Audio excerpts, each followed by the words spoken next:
A passagem para hoje encontra-se no Evangelho de João, no capítulo 20.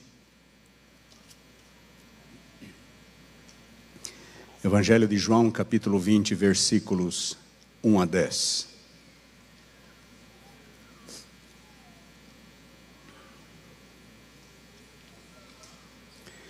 Nós lemos assim: no primeiro dia da semana, Maria Madalena foi ao sepulcro de madrugada, sendo ainda escuro, e viu que a pedra estava revolvida. Então correu e foi ter com Simão Pedro e com o outro discípulo a quem Jesus amava, e disse-lhes: tiraram do sepulcro o Senhor e não sabemos onde o puseram. Saiu, pois, Pedro e o outro discípulo e foram ao sepulcro.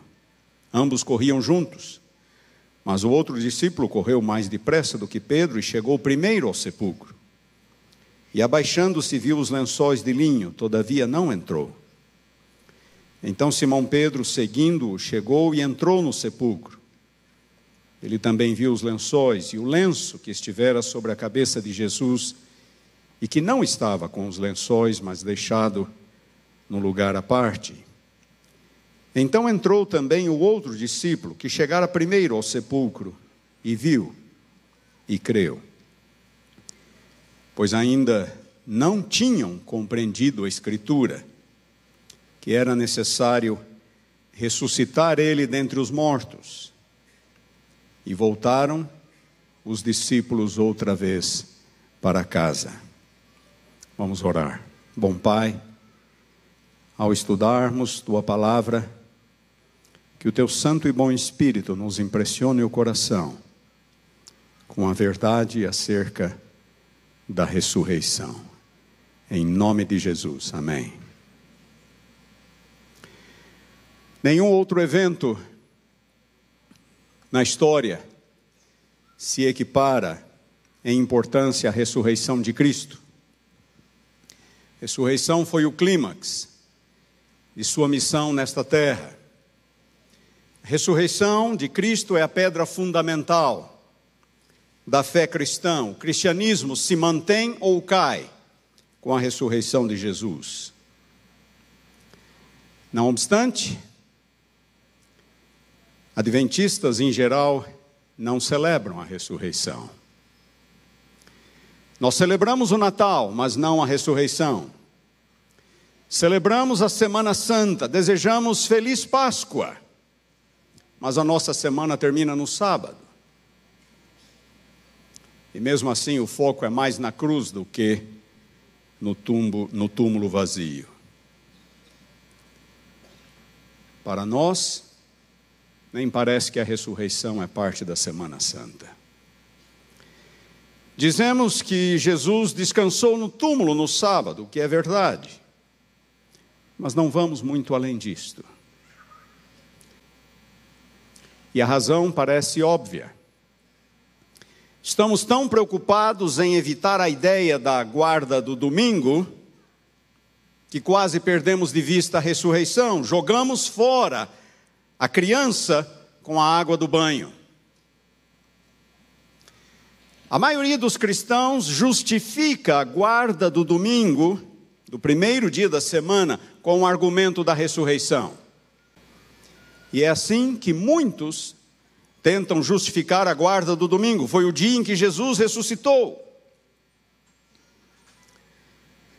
Mas notem, apesar da importância que o Novo Testamento atribui à ressurreição, em nenhum lugar o Novo Testamento ordena a guarda do primeiro dia da semana. Em nenhum lugar o Novo Testamento determina que a ressurreição de Cristo deva ser celebrada num dia da semana em particular. Em nenhum lugar o Novo Testamento relata que a Igreja Apostólica se reunia no primeiro dia da semana para celebrar a ressurreição. Nenhum lugar. A Páscoa judaica era celebrada numa data específica do calendário anual. Era o dia 14 do mês de Nisan, o mês do calendário judaico. independentemente do dia da semana em que esse dia caísse. Cada ano, o dia 14 de Nisan iria cair num dia diferente da semana. É como o nosso Natal. Celebramos o Natal no dia 25/12. Cada ano é um dia diferente da semana. Mateus, Marcos e Lucas nos dizem que a Páscoa, dia 14 de Nisan, do ano em que Jesus morreu, caiu numa quinta-feira. De acordo com o Antigo Testamento, o cordeiro deveria ser imolado na tarde daquele dia, dia 14 de Nisan, e ele deveria ser comido à noite em família, era a refeição pascual. E foi assim que Jesus e os discípulos fizeram. O cordeiro foi imolado na tarde de quinta-feira, e naquela quinta-feira à noite ele foi comido. Jesus e os discípulos, no cenáculo, quando Jesus instituiu a Santa Ceia. E assim a crucificação foi na sexta-feira, dia 15 de Nisan, e a ressurreição foi no domingo, dia 17 de Nisan. Por ser uma data anual, é impossível celebrar a ressurreição no dia 17 de Nisan e sempre fazê-la coincidir com o domingo. É impossível. Tanto que no calendário judaico, para vocês terem uma ideia, o dia 17 de Nisan deste ano foi 4 dias atrás. Foi na terça-feira.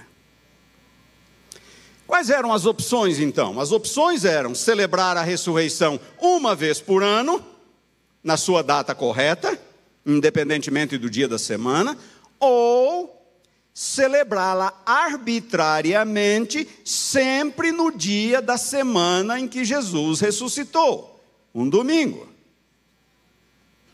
E agora notem, até o quarto século, muitos cristãos celebravam a Páscoa na sua data anual correta. Muitos cristãos. Desde o quarto século, porém, a prática dominante tem sido outra: fazer com que a ressurreição sempre coincida com o domingo. É o primeiro domingo, depois da primeira lua cheia, do equinócio da primavera, no hemisfério norte. E aí, como eles determinam então que a ressurreição deva ser celebrada num domingo, eles ajustam o calendário para que a semana da Páscoa sempre vá de domingo a domingo.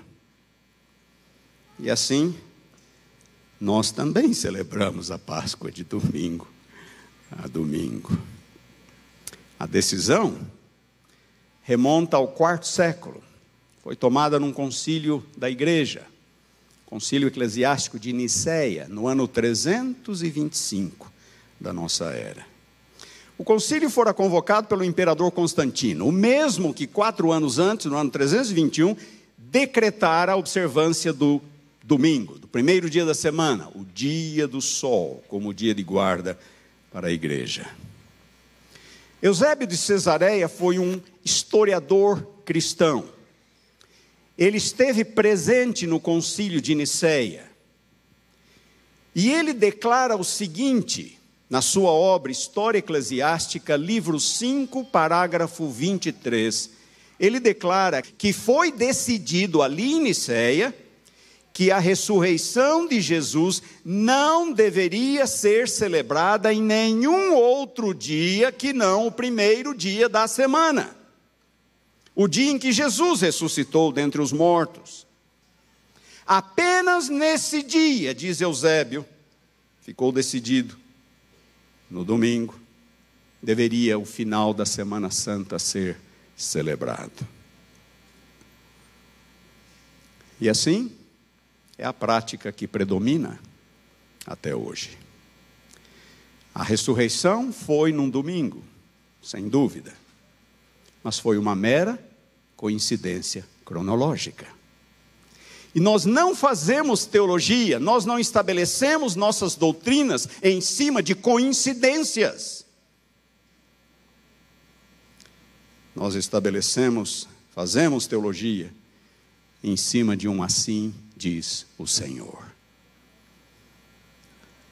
De acordo com as Escrituras, o sábado é o 7º dia da semana, foi o dia em que Deus descansou e Deus santificou.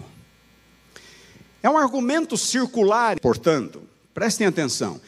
Justifica-se a guarda do domingo com o argumento da ressurreição, e aí muda-se a data da Páscoa para a ressurreição sempre coincidir com o domingo.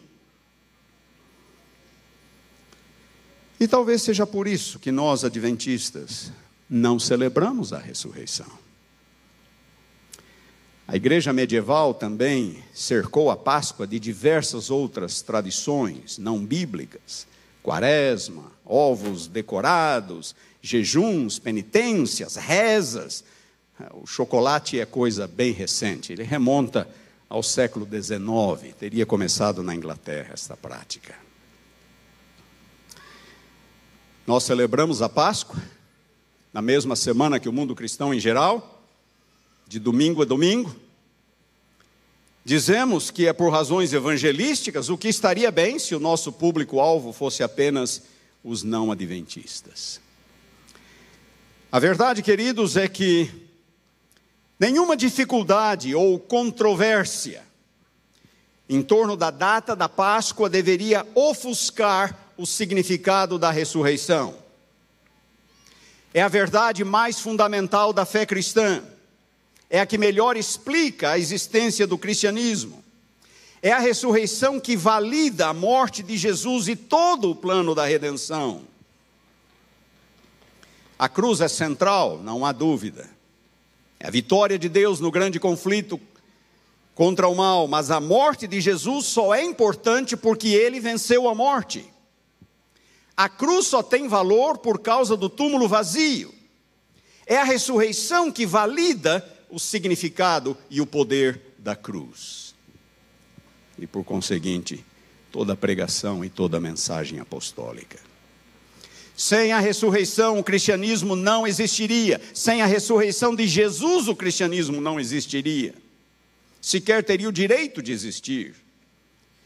Se Cristo não ressuscitou, diz Paulo em 1 Coríntios 15, o grande capítulo da ressurreição, se Cristo não ressuscitou, é vã a nossa fé.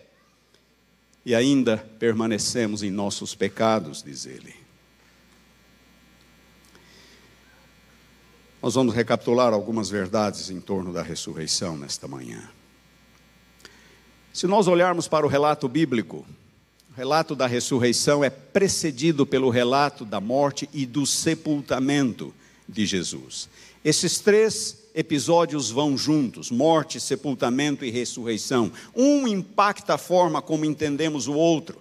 Tanto que em 1 Coríntios 15, Paulo fala logo no início do capítulo: antes de tudo, vos entreguei o que também recebi, que Cristo morreu pelos nossos pecados, segundo as Escrituras, foi sepultado e ressuscitou ao 3º dia, segundo as Escrituras.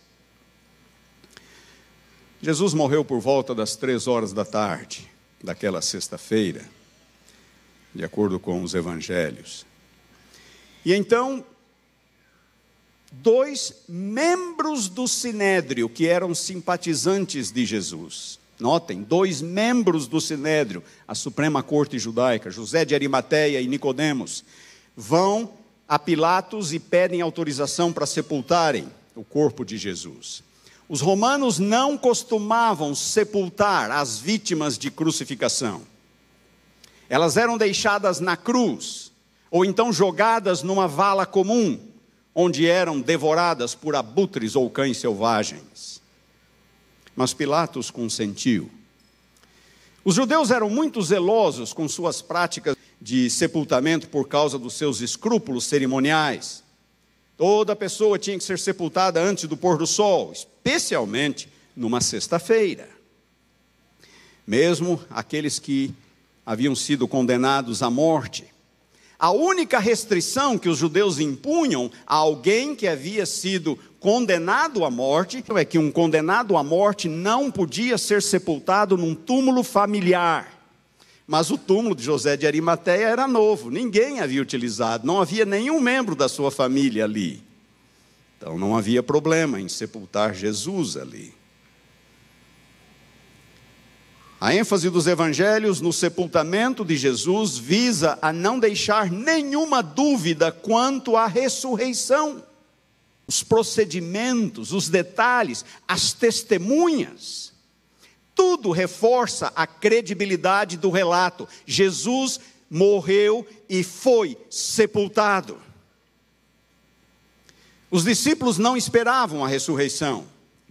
Versículo 9, que lemos, João 20, versículo 9, diz que os discípulos ainda não haviam compreendido a Escritura e que era necessário que ele ressuscitasse.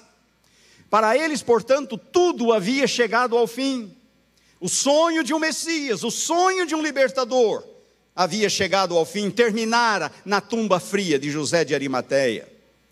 No domingo, aqueles 2 discípulos a caminho de Emaús, nós esperávamos que fosse ele que havia de redimir a Israel. Maria Madalena vai ao sepulcro ainda de madrugada no domingo, para prestar uma última homenagem, um último tributo a Jesus por tudo o que fizera por ela. Mas ao chegar ela vê que os soldados não estão mais no local, e ela percebe que a pedra que bloqueava a entrada do sepulcro estava revolvida. A única conclusão a que ela chegou é que alguém havia retirado o corpo de Jesus e o levado. Ela corre contar para os discípulos. Pedro e João saem correndo, diz o texto. João era mais novo. Chega antes, mas não entra. Pedro chega depois, entra, vê os lençóis, deixados exatamente onde estava o corpo. E aí João entra. Interessante que ele diz, aquele que chegou primeiro. Parece que era importante para João dizer que ele tinha chegado primeiro no sepulcro. Ele fala isso 2 vezes. Ele entra, e o texto diz, eles viram e creram. Viram e creram. O que eles viram ali foi suficiente para que eles entendessem que algo sobrenatural havia acontecido. A ressurreição de Cristo. Na sequência, Jesus aparece a várias pessoas. Aparições individuais, Maria Madalena, Pedro, Tiago, irmão de Jesus. Aparições coletivas, ele aparece aos discípulos. Tomé não estava, uma semana depois ele aparece de novo aos discípulos, agora Tomé estava. De acordo com Paulo, Jesus ainda apareceu numa única ocasião a cerca de 500 pessoas na Galileia. Paulo diz, escrevendo cerca de 25 anos mais tarde, a maioria daquelas pessoas ainda vive. E por fim o próprio Paulo teve um encontro com Cristo ressurrecto. Por 40 dias, diz Atos capítulo 1, Jesus permaneceu com os discípulos após a sua ressurreição. Por causa da importância da ressurreição para a fé cristã, não é de surpreender que Satanás tenha sempre feito o possível para desacreditá-la. Soldados, quando viram que algo havia acontecido e Jesus não estava mais lá, correram às autoridades judaicas, contaram o que havia acontecido. Diz o texto, Mateus 28, que as autoridades judaicas subornaram os soldados romanos para que eles dissessem que os discípulos haviam vindo e roubado o corpo de Jesus. Sabem, a pergunta não é se os discípulos poderiam ter roubado o corpo de Jesus e inventado toda essa história. Claro que eles poderiam. A pergunta é, por que eles o teriam feito? Por que que os discípulos iriam inventar a história? Eles mesmos roubando o corpo e inventando a história da ressurreição? Eles não esperavam a ressurreição, eles estavam arrasados. O que eles ganhariam fabricando essa história? Ficariam famosos, ricos, importantes? Notem o que aconteceu com os discípulos. Oposição, perseguição desde o primeiro momento, até a morte. Por quê? Por uma história que eles mesmos inventaram?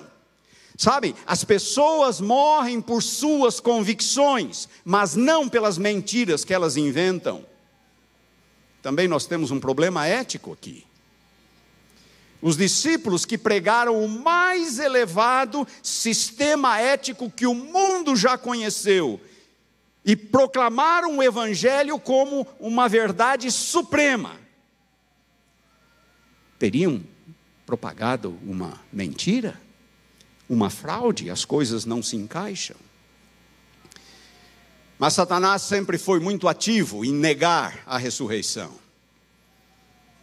E há outras explicações racionalistas por aí afora. Jesus não teria realmente morrido. Ou então que as mulheres e os discípulos foram ao sepulcro errado. Lembram-se das testemunhas? Não era um túmulo qualquer, era o túmulo de José de Arimateia. Outros dizem que tudo não passou de uma experiência visionária. Os discípulos tiveram visões. E então passaram a pregar como se fosse uma realidade. Mas alguns pontos aqui. Jesus dissera que ele ressuscitaria. João capítulo 2, destruíste santuário, e em 3 dias eu o reconstruirei. João, é claro, ele estava falando do santuário do seu corpo. Segundo ponto, as muitas testemunhas da ressurreição. E aqui, notem, mulheres não eram consideradas testemunhas válidas na antiguidade, tanto na cultura greco-romana quanto na cultura judaica. O testemunho de uma mulher não era aceito numa corte. Se os apóstolos tivessem fabricado esta história, as últimas testemunhas, as últimas pessoas que eles incluiriam seriam mulheres. Mas se mulheres são mencionadas como testemunhas, é porque foi isso mesmo o que aconteceu. Nós temos as diversas outras aparições de Cristo. Terceiro ponto, a mudança que ocorreu na vida dos discípulos. O que mais poderia explicar a transformação pela qual eles passaram? Antes um bando de derrotados, de fracassados, e agora testemunhas corajosas, enfrentando oposição, perseguição e até mesmo martírio. Alguma coisa ocorreu naquele domingo de manhã que mudou a vida deles para sempre. E outro ponto importante, os discípulos permaneceram em Jerusalém, e foi ali que eles começaram a pregar a ressurreição de Cristo. Não foi numa vila obscura da Galileia, não foi no deserto da Judeia, foi em Jerusalém. E se algum lugar pudesse provar que Jesus, que toda aquela história era uma história fabricada, esse lugar era Jerusalém. Mas foi ali que os discípulos permaneceram e pregaram. E por fim nós temos a conversão de Paulo. A maior evidência no Novo Testamento da veracidade do Evangelho depois da ressurreição do próprio Jesus. Paulo, uma pessoa altamente estudada, bem preparada, o mais bem preparado dentre os apóstolos, não conhecera Jesus em carne. Era um ferrenho opositor da fé cristã, da mensagem cristã.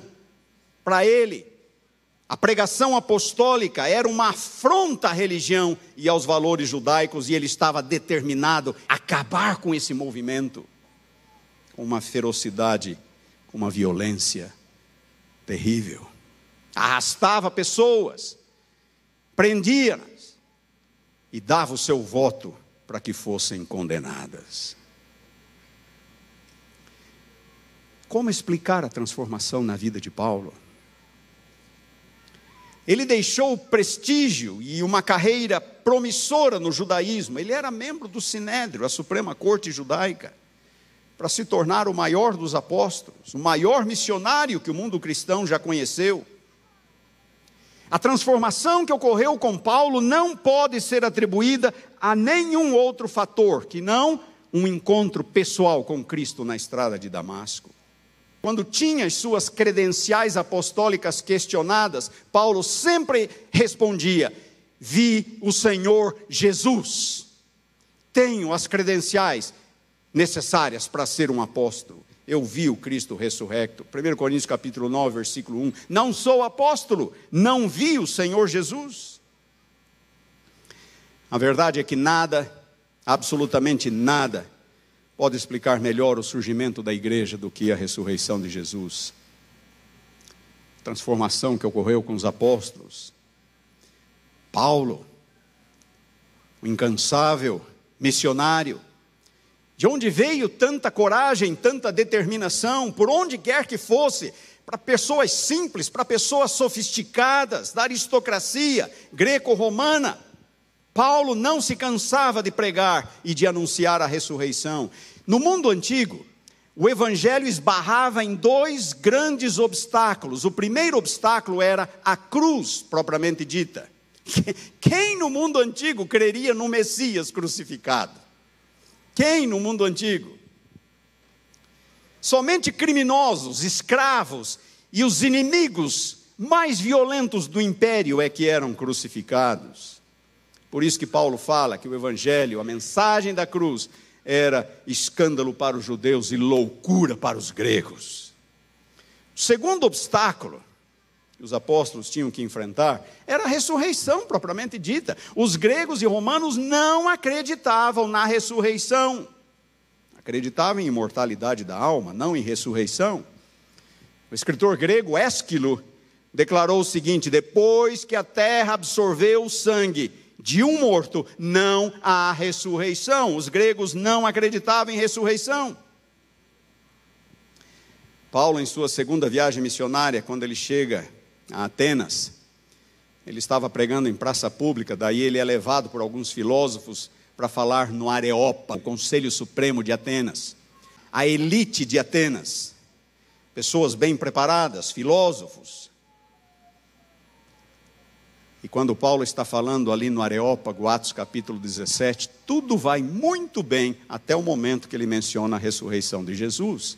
Diz o texto que as pessoas começaram a zombar dele. Quando Paulo é preso em Jerusalém ao final de sua terceira viagem missionária, ele tem que enfrentar vários julgamentos. O último deles pelo governador romano ali na Judéia, Festo, na cidade de Cesareia. O rei Agripa estava presente também.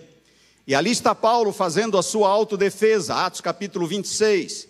Tudo vai bem, até ele mencionar a ressurreição de Cristo. Naquele momento, Festo, o governador romano, o interrompe. Paulo, você está louco, Paulo. Você está louco. Mas por onde quer que fosse, Paulo pregava a ressurreição. E ele insistia. Romanos 10, 9. Se com tua boca confessares Jesus como Senhor, e em teu coração creres que Deus o ressuscitou dentre os mortos, serás salvo. Nada pode explicar melhor a transformação que ocorreu com os apóstolos, inclusive Paulo. Nada pode explicar melhor a coragem, a determinação, do que a ressurreição de Jesus. Como último ponto do sermão, eu gostaria de destacar 3 razões pelas quais a ressurreição é importante. Primeira, a ressurreição de Jesus confirma o que ele dissera sobre si mesmo. Se a história de Jesus tivesse terminado na tumba fria de José de Arimateia, nenhum de nós estaria aqui hoje. Os discípulos teriam retornado às suas antigas profissões na Galileia. Nenhum deles teria saído a evangelizar o mundo, não teria havido conversos, o cristianismo não existiria. A vida e os ensinos de Jesus, por melhores que tenham sido, teriam caído no esquecimento. A razão é muito simples. Os ensinos de Jesus estavam atrelados àquilo que ele reivindicava acerca de si mesmo. Jesus dizia, por exemplo, quem tem o Filho tem a vida. Quem ouve a minha palavra e crê naquele que me enviou tem a vida eterna. Assim como o Pai tem vida em si mesmo, também concedeu ao Filho ter vida em si mesmo. João 5, 26. Eu vim para que tenham vida e vida em abundância. Eu sou a ressurreição e a vida. Quem crê em mim, ainda que morto, viverá. A lista poderia continuar. Como pode Jesus dizer que Ele tem vida em si mesmo? Como pode Ele dizer que Ele é a ressurreição e a vida?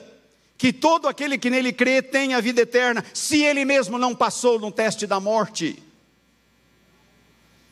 Como pode Ele prometer vida se a morte foi o seu destino?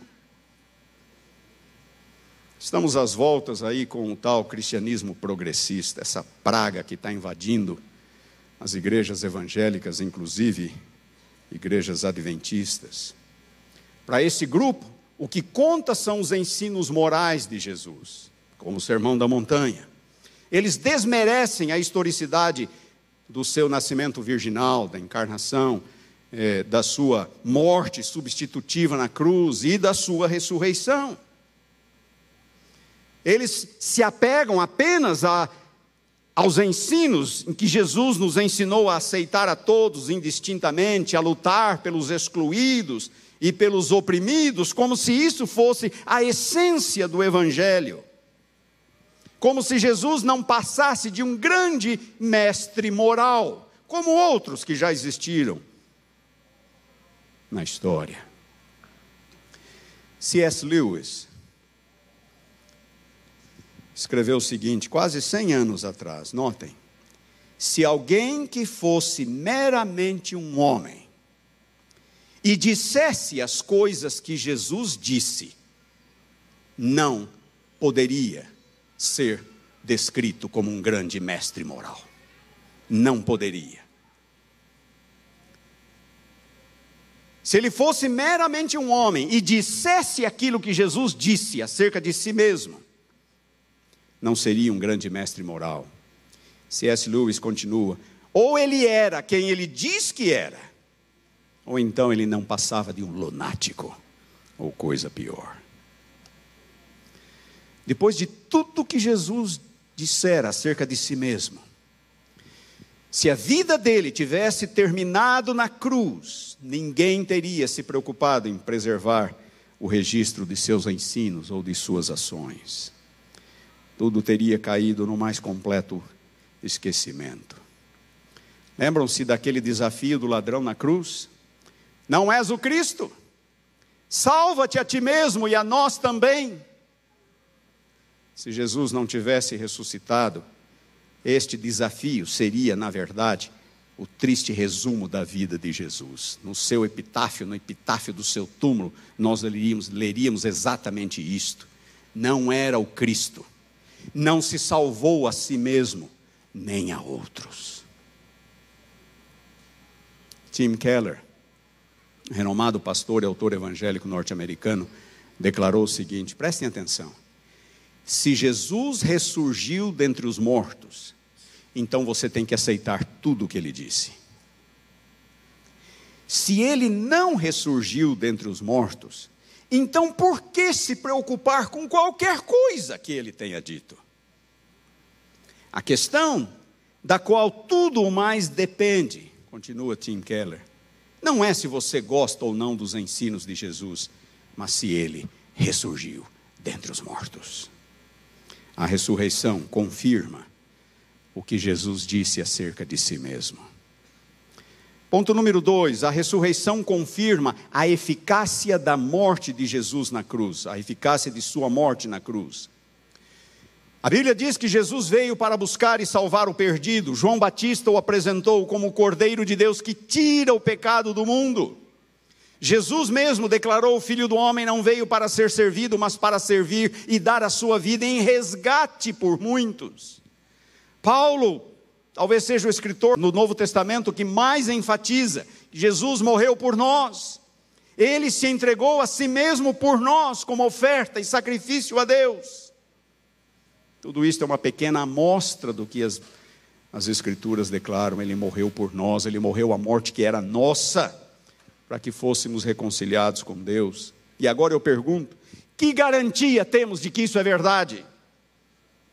Que garantia temos de que por sua morte ele pagou o preço pela nossa salvação?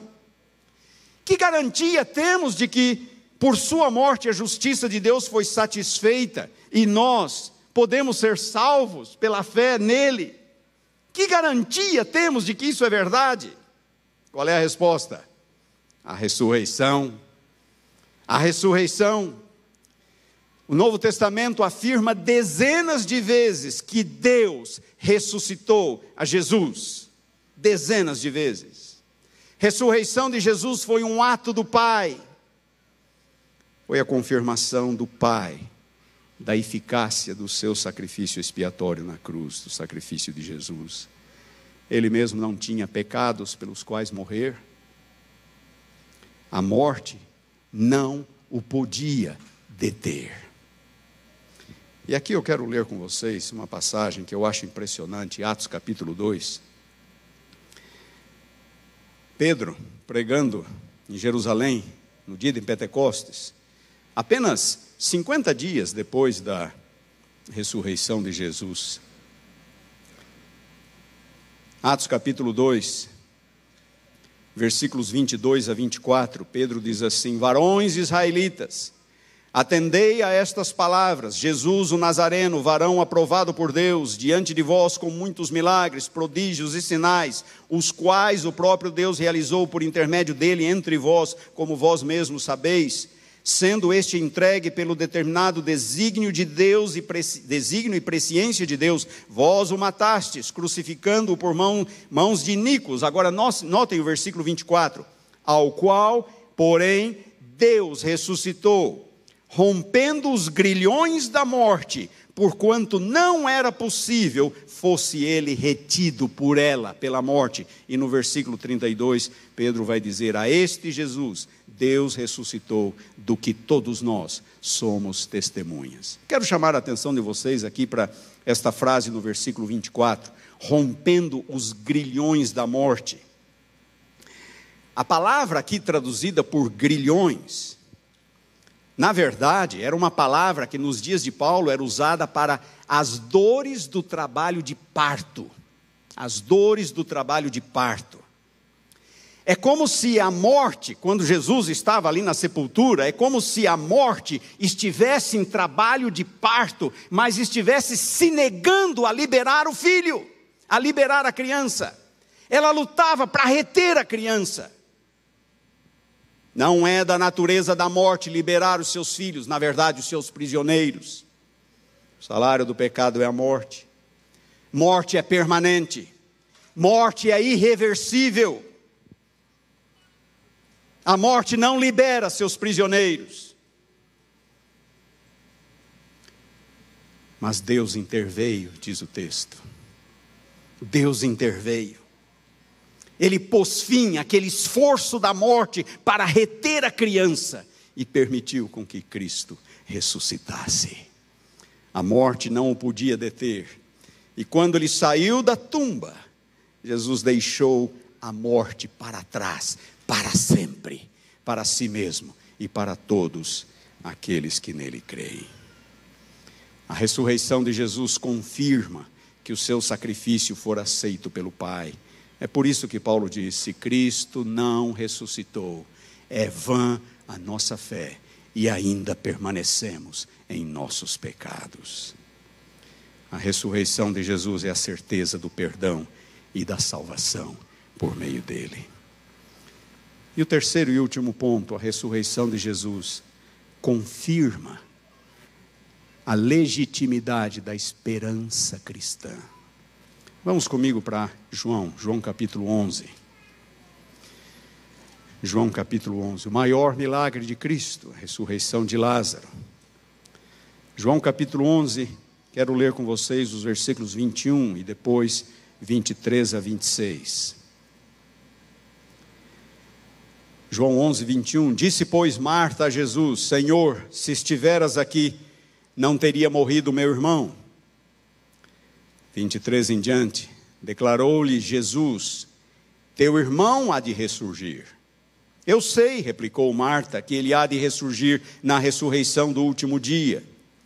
Disse-lhe Jesus: eu sou a ressurreição e a vida. Quem crê em mim, ainda que morra, viverá.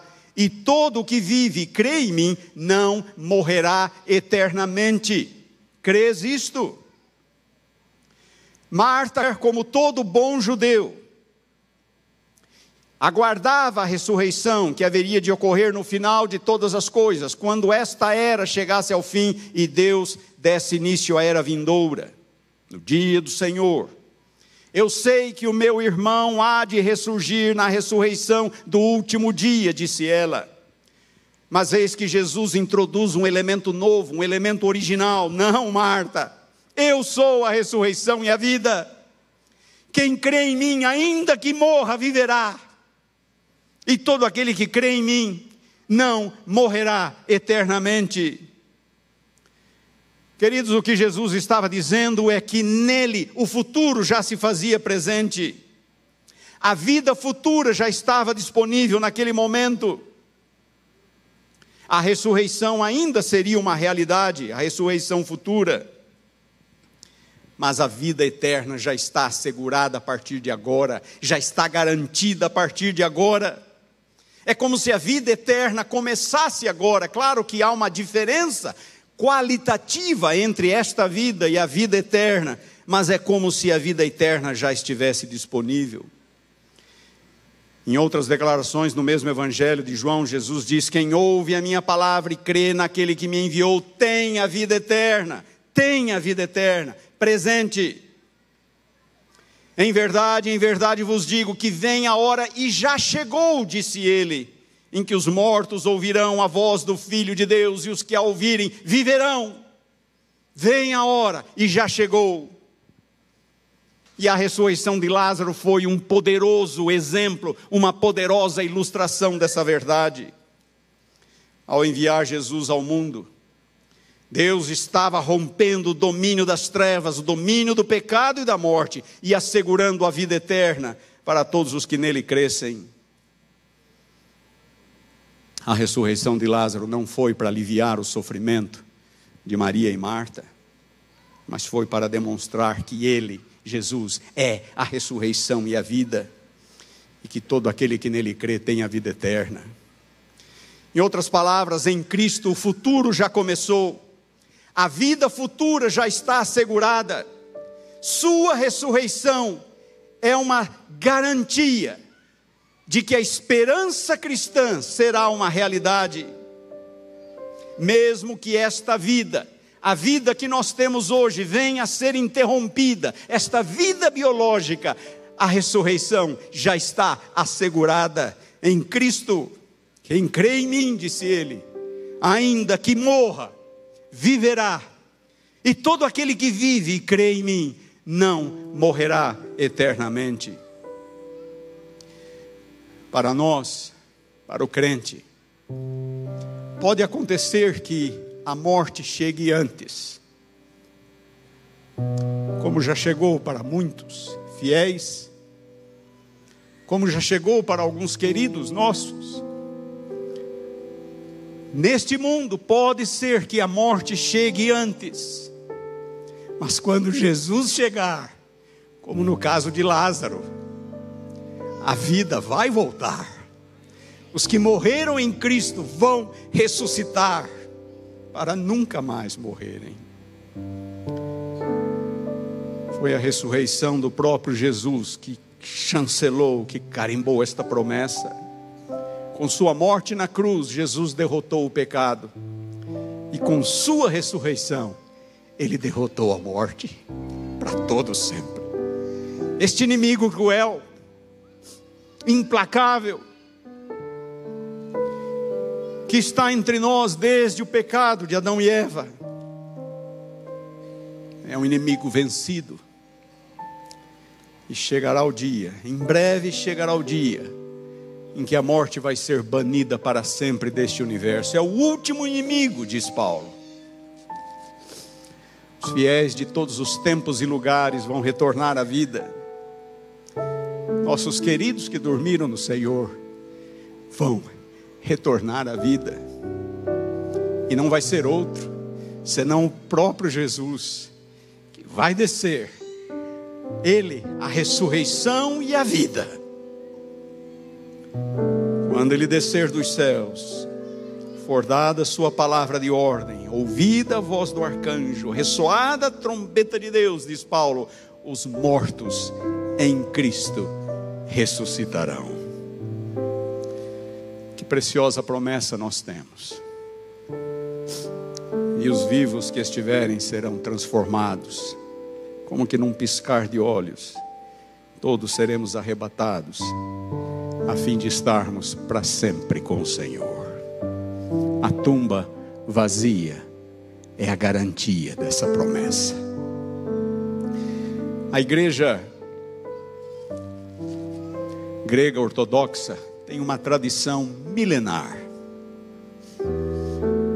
É uma saudação pascual. No dia que eles celebram a ressurreição de Cristo, alguém diz: Christos anesti. E a outra pessoa responde: Alitos anesti. Christos anesti, alitos anesti. Em português seria mais ou menos assim: Cristo ressuscitou. E a outra pessoa responde: verdadeiramente ressuscitou. Verdadeiramente ressuscitou. Queridos, celebremos a ressurreição. Louvemos a Deus por esse evento grandioso, o ponto culminante da história de Cristo neste mundo. Sim, Cristo vive.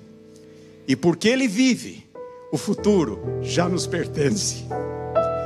Porque Ele vive, a sua vitória é a nossa vitória. A sua vida é a nossa vida. Graças a Deus por isso.